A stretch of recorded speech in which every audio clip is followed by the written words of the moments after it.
விடுதலை பயணம் 31:3. தயவு செய்து மறக்காதீங்க.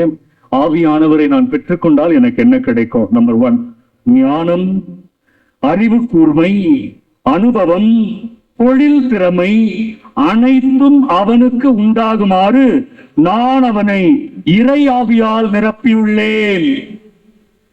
ஆமென் சொல்லுவோமா? ஆமென், ஆமென். ஆண்டவர் இறை ஆவியால நிரப்பினவங்களுக்கு என்னெல்லாம் கொடுப்பாரு? ஞானம். நீங்க பள்ளிக்கூடத்துல போய் படிக்கிறோம் இல்லையா, அது வெறும் தகவல். அதுக்கப்புறம் வர்றதுதான் ஞானம். அப்புறம் ஆண்டவர் இன்னொன்னு சொல்ல பாருங்க, அறிவு கூர்மை. அது வேற இல்லையா? எப்படி எந்த இடத்துல அடுத்தவருடைய நன்மைக்காக நான் பெற்ற தகவலை சரியாக பயன்படுத்துகிறேனோ அது அறிவு கூர்மை. அதுக்கு அடுத்தது என்ன சொல்றாரு?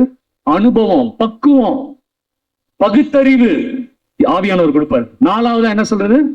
தொழில் திறமை, பிசினஸ், தொழில வளர்ச்சி, அதையும் கொடுப்பாரு. அதனாலதான் சொன்ன, நீங்க ஆவியானவரை மட்டும் கேளுங்க. இந்த உலகத்துல நம்ம கேட்கிற எல்லா செகண்டரி பிளெஸிங்ஸும் தானாய் வந்து சேரும். ஆமென்.